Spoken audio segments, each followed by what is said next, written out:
최근 불거진 금융권 채용 비리 의혹으로 시작된 사정당국의 칼날이 금융권 전반을 향하고 있습니다. 내달 중순 서울에서 강릉까지 KTX가 개통됩니다. 청량리역에서 강릉까지 이동 시간이 4시간가량 줄어들어 1시간 26분 만에 도착할 수 있습니다. 현대차의 고급화 브랜드 제네시스가 출범 2주년을 맞아 해외 시장 공략에 박차를 가한다는 계획을 내놨습니다. 내일부터 금감원 가이드라인 개정에 따라 빚을 독촉하기 위해선 앞서 소멸시효 완성 여부를 채무자에게 반드시 알려야 합니다.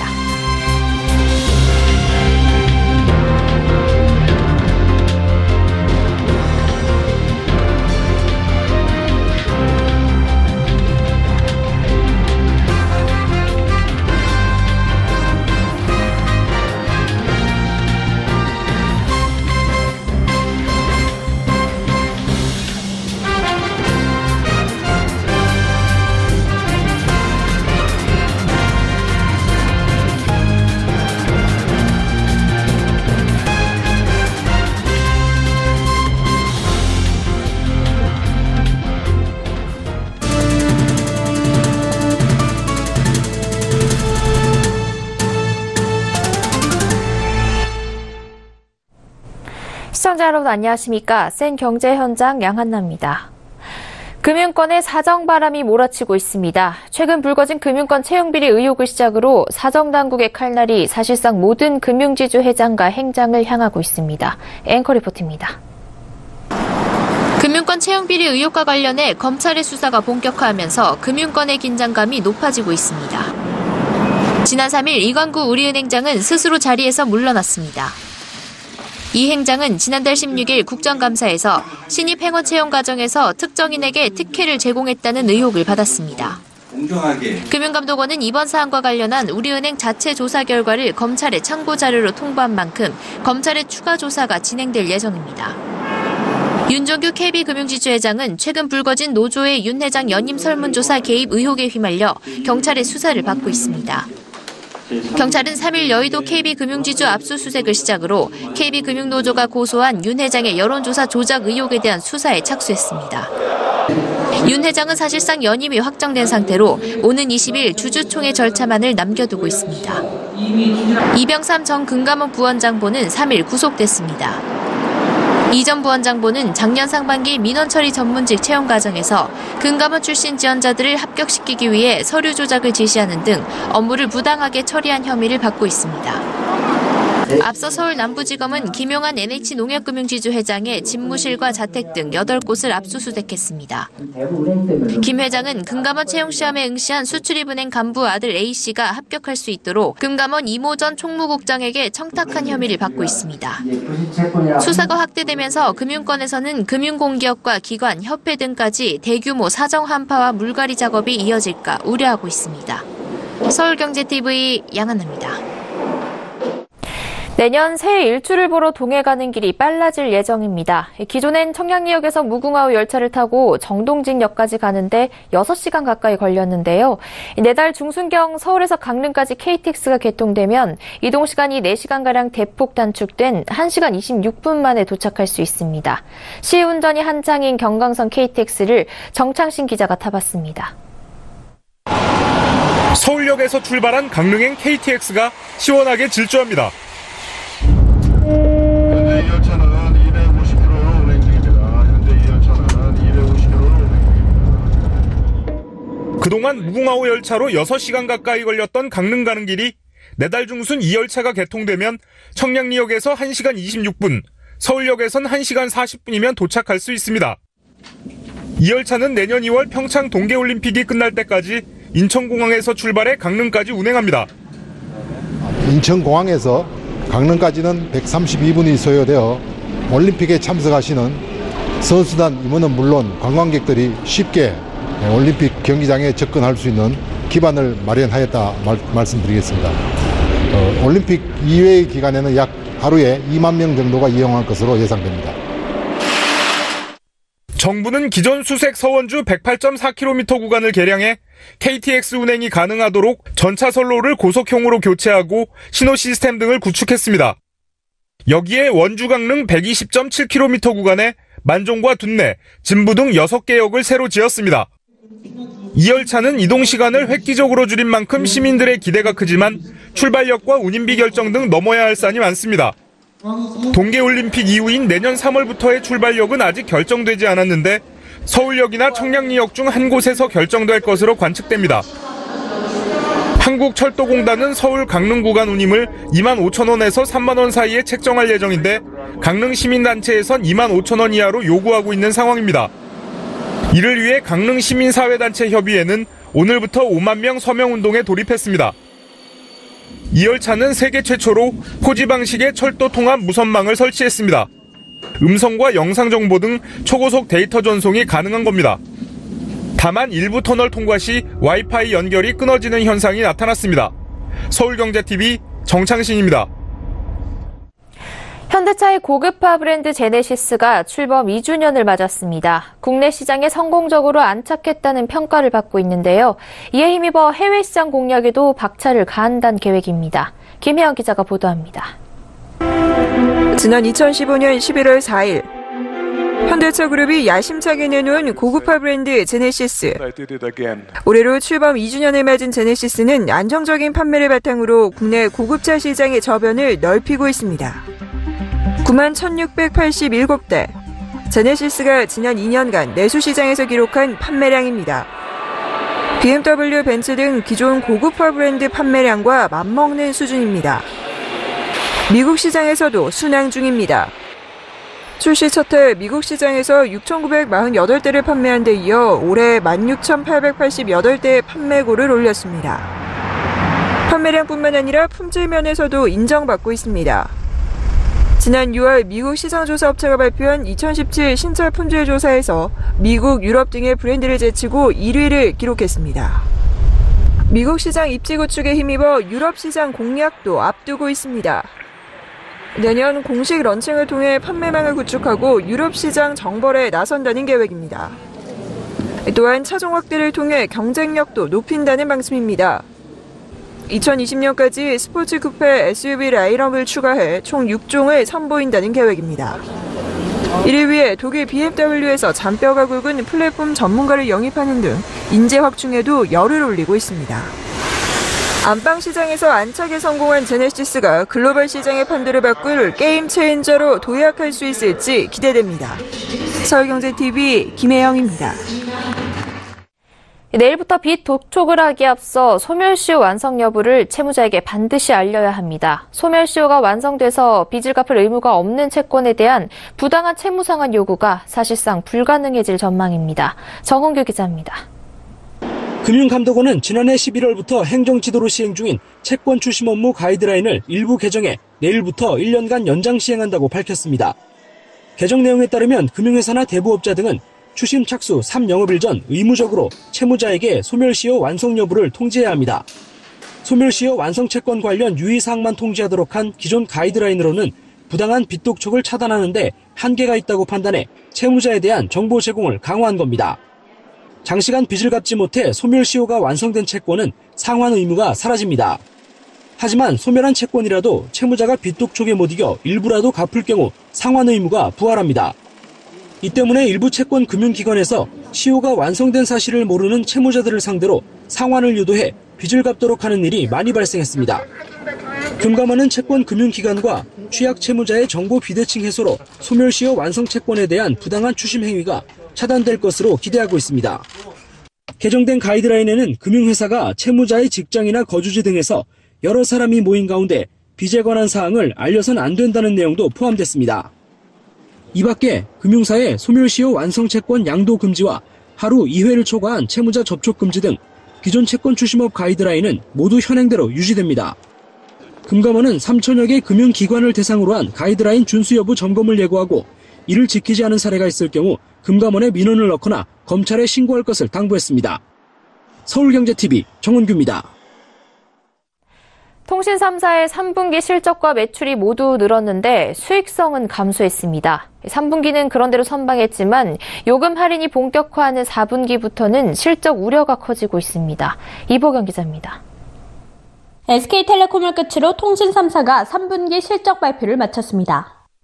통신 3사 모두 매출은 늘었지만 이익 측면에서는 LG유플러스만 나홀로 견조한 성장을 이뤘습니다. 이동전화 수익 증가가 3사의 매출 성장을 이끌었습니다. 이용자의 데이터 사용이 늘었고 25% 할인 덕분에 고가 요금제로 옮겨간 사람이 많았기 때문입니다. 반면 SK텔레콤과 KT는 마케팅 비용이 크게 증가해 영업이익은 줄었습니다.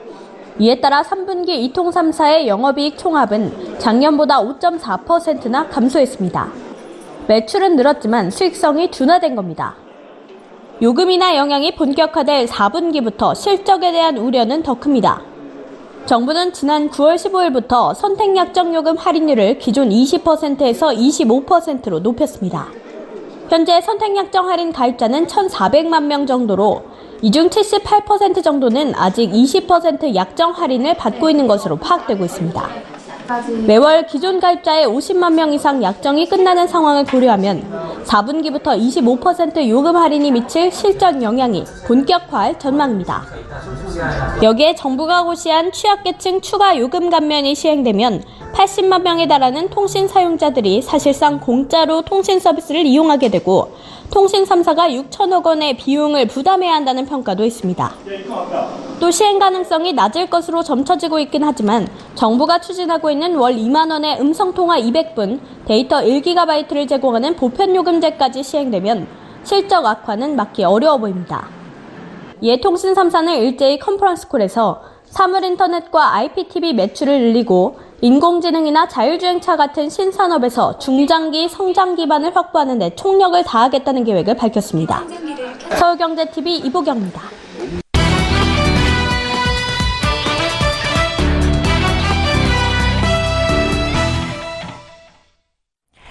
코스피가 2,550선을 넘으며 신고가를 경신하고 코스닥도 700선을 돌파하면서 이러한 증시 화랑이 연말과 내년까지도 이어질 수 있을지 관심이 집중되고 있습니다. 많은 전문가들이 우리 증시 오름세가 내년 상반기까지 계속될 것이라고 예상하는데요. 오늘 투데이 포커스에선 이 고공행진 중인 코스피와 코스닥의 연말 전망에 대해서 김성훈 기자와 이야기 나눠보겠습니다. 안녕하세요. 네, 안녕하세요. 네, 코스피가 2,300선에서 지지부진한 모습을 보이더니 최근에는 실적 시즌을 맞아서 한 번에 뛰어오른 모습인데요. 연말까지도 이 상승세가 계속될 수 있을까요? 네, 오늘 코스피는 2,549.4로 마감하며 소폭 하락했지만 많은 전문가들은 코스피가 연말에는 2,600선을 돌파하고 내년에는 3,000선에도 닿을 가능성이 있다고 전망합니다. 이번 주 코스피 예상 범위를 2,520에서 2,600포인트로 제시한 KTB투자증권은 해외 증시가 강세를 보이고 있고 반도체 업종의 경기 호조도 계속되고 있고 국내 증시 저평가가 외국인들에게 여전히 큰 매력으로 작용하고 있기 때문이라고 설명했습니다. 실제로 뉴욕 증시는 지난 3일 애플의 실적 호조로 다우지수, S&P 500, 나스닥 모두가 동시에 사상 최고치를 경신하기도 했습니다. 국내 기업들의 실적은 내수보다 수출에서 나오는데 주요 교역국인 미국을 비롯해 중국, 인도 등 신흥국의 경제 상황도 개선되고 있어 수출이 완만한 상승세를 이어가면서 성장 기업들의 실적이 코스피를 견인할 것으로 전망됩니다. 문재인 정부의 내수 활성화 정책으로 국내 내수 경기가 회복 조짐을 보인다는 점도 증시의 호재로 작용합니다. 여기에 우리 증시를 위협하던 대북 리스크가 줄어들었고 중국의 사드 보복 우려도 완화되고 있어 악재도 크게 줄었다는 분석입니다. 트럼프 대통령의 방한과 11월 11일 예정된 중국판 블랙 프라이데이, 광군제도 코스피 상승에 긍정적인 영향을 미칠 것으로 예상됩니다. 네, 그렇군요. 하지만 언제나 그랬듯이 코스피 상승을 방해하는 악재도 있을 것 같은데요. 네, 그렇습니다. 우선 투자를 하기 위해서 증권사에서 빌린 돈을 의미하는 신용융자 잔액이 크게 불어나고 있다는 점이 한 가지 위험 요소로 떠오르고 있는데요. 지난 1일 신용융자 잔액은 코스피 시장 기준으로 4조 3,584억 원에 달했는데 코스피 신용융자 잔액이 4조 3천억 원을 넘어선 것은 지난 2011년 이후 약 6년 만입니다. 신용융자 잔액의 급증은 빚을 내 투자하는 공격적 성향의 투자자들이 늘었다는 의미이기 때문에 투자 심리에 부담을 줄 수 있습니다. 미국 기준금리 인상과 그에 따른 국내 기준금리 인상도 증시의 악재로 작용할 수 있습니다.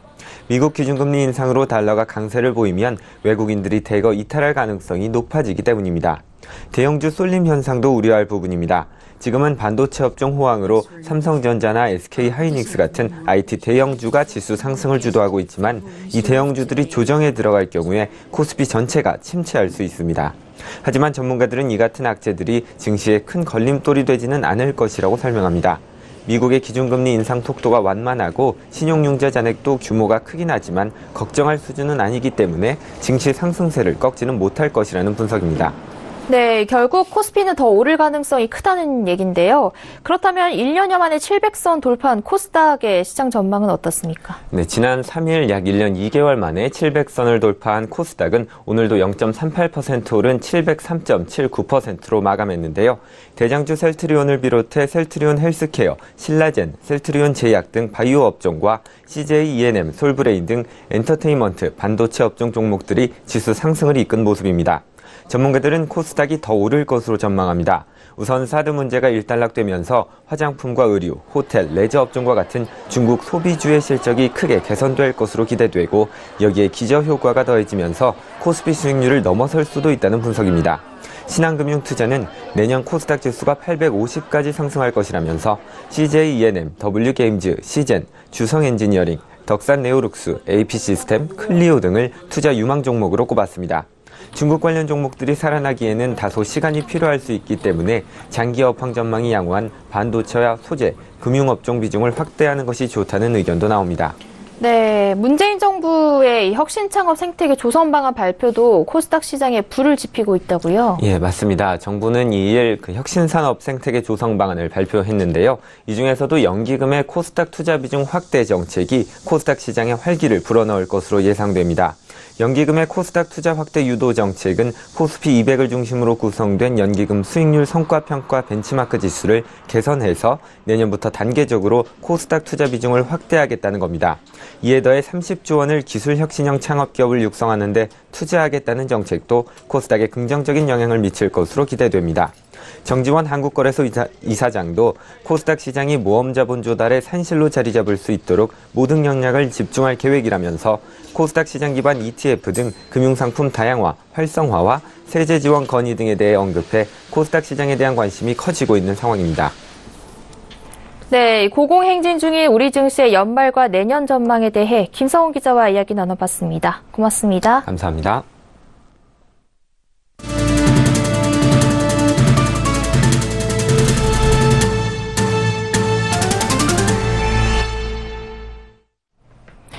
국내 벤처기업의 자금 조달에서 민간 모험자본의 역할이 극히 미미하다는 지적이 나왔습니다. 김종민 자본시장연구원 펀드연금실장은 오늘 여의도 금융투자협회에서 열린 세미나에서 기업 성장 단계별 모험자본의 선순환 체계 구축이 절실하다고 말했습니다. 그러면서 우리나라 벤처기업이 조달한 자금 중 대부분은 정책지원금과 일반금융 등 보증이나 대출 방식이고 벤처캐피탈이나 엔젤 투자는 0.1%에 불과하다고 지적했습니다. 이는 벤처캐피탈과 크라우드 펀딩, 사모투자, 엑셀러레이터 등 모험 자본을 통한 자금 조달 비중이 28%에 달하는 글로벌 시장 상황과는 완전히 다른 구조입니다. 특히 엑셀러레이터는 성공한 벤처기업가가 유망한 창업기업을 발굴해 멘토링과 투자를 지원하는 방식으로 우리나라에선 2010년 최초의 엑셀러레이터인 프라이머가 설립된 이후 약 20개사가 운영되고 있습니다. 작년 가계소득은 뒷걸음질 친 반면 법인 순이익은 역대 최대 기록을 세웠습니다. 국세청에 따르면 작년 일반 법인의 당기순이익은 116조 621억 원으로 전년 대비 20% 증가했습니다. 이는 관련 통계가 집계되기 시작한 2005년 이후 가장 많은 것으로 2011년 이후 두 번째로 100조 원을 넘어섰습니다. 법인세 비용도 40조 7,307억 원으로 역대 최대 기록을 갈아치웠습니다. 유가 하락과 저금리로 생산 원가가 줄면서 기업들의 실적이 상승한 영향으로 보입니다. 이와 달리 가계는 고용 한파, 내수 부진 등으로 싸늘한 모습을 보였습니다. 작년 가구당 월평균 실질 소득은 전년보다 0.4% 감소하며 금융위기 이후 처음으로 줄어들었습니다. P2P 금융업계가 가파르게 성장하며 누적 대출액이 1조 5천억 원을 넘어섰는데 연체율과 부실률도 함께 높아졌습니다. 한국 P2P 금융협회에 따르면 지난달 말 기준 회원사 P2P 업체들의 누적 대출액이 1조 5,722억 원으로 집계됐습니다. 이는 전달보다 6.7% 오르고 작년 동기보다는 363% 급증한 수치입니다. 항목별로는 부동산 프로젝트 파이낸싱이 5,133억 원으로 가장 많았고 부동산 담보대출이 3,889억 원, 신용대출이 3,641억 원, 기타 담보대출은 3,051억 원으로 집계됐습니다. 특정 업체들의 편법대출로 연체율과 부실률도 증가했습니다. 한 달에서 90일간 상환이 지연되는 연체율은 이달 말 6.01%로 전달보다 2배 넘게 올랐습니다. 90일 이상 장기 연체를 뜻하는 부실률도 9월 말 기준 0.92%에서 10월 말 1.13%로 늘었습니다. 국내에서 영업 중인 증권사 중 외국계 비중이 40%에 달했습니다. 국내 증권사는 폐업이나 인수합병으로 줄어든 반면 외국계 증권사의 국내 진출은 점차 늘어난 결과입니다. 금융감독원에 따르면 9월 말 현재 증권사 55곳 가운데 외국계는 22곳으로 40%에 달했습니다. 노무라 금융투자, 맥쿼리증권 등 외국계 현지법인이 11곳이고 UBS증권 서울지점, 골드만삭스증권 서울지점 등 외국계 지점이 11곳입니다. 올해 6월 말에는 중국 본토증권사 중 처음으로 초상증권이 현지법인 형태로 국내에 진출했고 9월에는 일본계 미즈호증권이 서울지점을 내고 영업을 시작했습니다. 오늘 제주국제공항 면세점 사업권 입찰 마감 결과 롯데면세점과 호텔신라, 신세계DF 등 모두 3곳이 참여하며 면세점 빅3의 3파전이 됐습니다. 가구업체 한샘 내 성폭행 논란과 관련해 피해 여성이 조만간 추가 증거를 바탕으로 수사기관에 재수사를 의뢰할 것으로 알려졌습니다. 청와대 게시판 등에는 사건 재수사를 촉구하는 청원이 잇따르고 한샘 제품 불매운동 목소리도 커지고 있습니다. 메르세데스 벤츠가 지난 10월 수입차 시장에서 BMW를 100여 대 차이로 제치고 5개월째 판매량 1위를 지켰습니다. BMW 520D는 석 달 연속 가장 많이 팔린 모델 순위에 올랐습니다. 김동연 부총리 겸 기획재정부 장관은 올해 우리 경제의 3% 성장 달성 여부를 묻는 질문에 대해 4분기에 아주 급격한 경기 이상 징후가 없는 한 달성이 가능하다고 답했습니다. 김 부총리는 또 내년에도 3% 성장을 달성하기 위해 최선을 다하겠다고 말했습니다.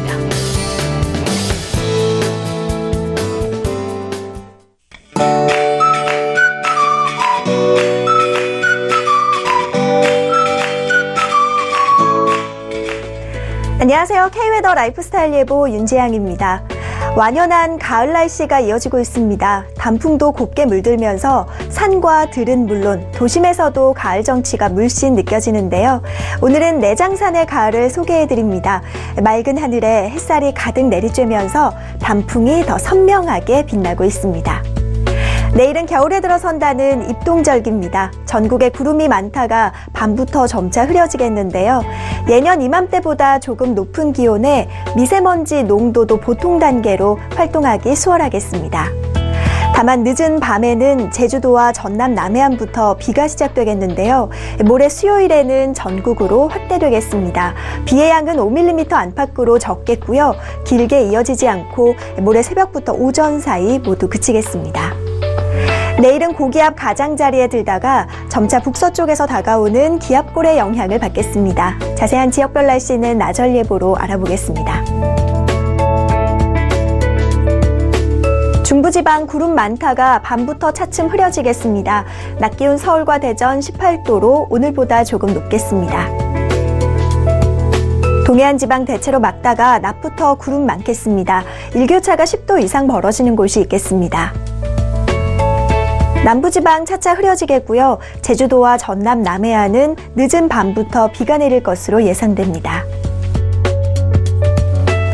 물결은 동해상에서 최고 2.5m로 약간 높게 일겠고요. 그 밖의 해상은 비교적 잔잔하겠습니다.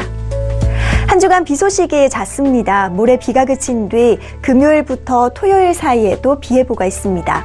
비가 내린 뒤에는 다시 기온이 떨어질 것으로 전망됩니다. 날씨였습니다. 센 경제 현장 여기까지입니다. 시청해주신 여러분 고맙습니다.